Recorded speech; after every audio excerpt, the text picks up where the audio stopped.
Pinaghahanda na ng Iran ang buong mundo sa pagpalo umano ng $200 per barrel na presyo ng langis.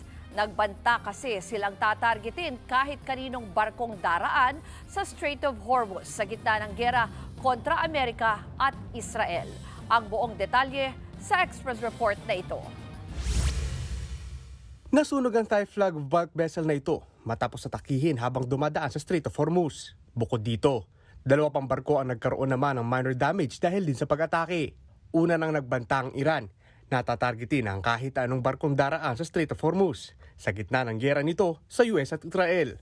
Kaya pinaghanda ng Iran ang mga bansa na pumalo sa $200 ang kada baril ng langis. Pabala naman ng Amerika, paigtingin din ang pag-atake sa Iran kapag ipinagpatuloy nito ang pagharang sa mga dadaan sa strait.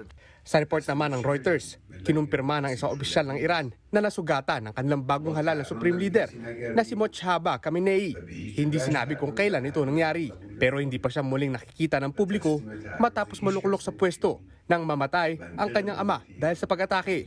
Bago umuwi sa Pilipinas matapos dumalo sa special plenary session ng UN, una nang nanawagan si Pangulong Bongbong Marcos para sa paghupa ng gulo sa Middle East at iba pang mga bansa. We join calls for restraint, a de-escalation and cessation of hostilities, respect for international law, including the UN Charter and humanitarian law, and for all concerned to return to the negotiating table for peace. Sa panayam naman sa The Big Story ng One News, sinabi ni Energy Secretary Sharon Garin na malabo pang bumaba ang presyo ng langis.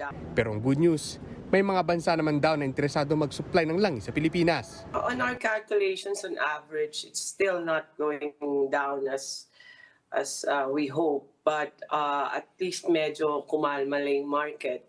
But this war kasi is very erratic and we don't know what's going to happen. Nobody knows. So it's just wait and see. Nagbabalita mula sa Frontline, Mobile Journal, Ivan Tarinque.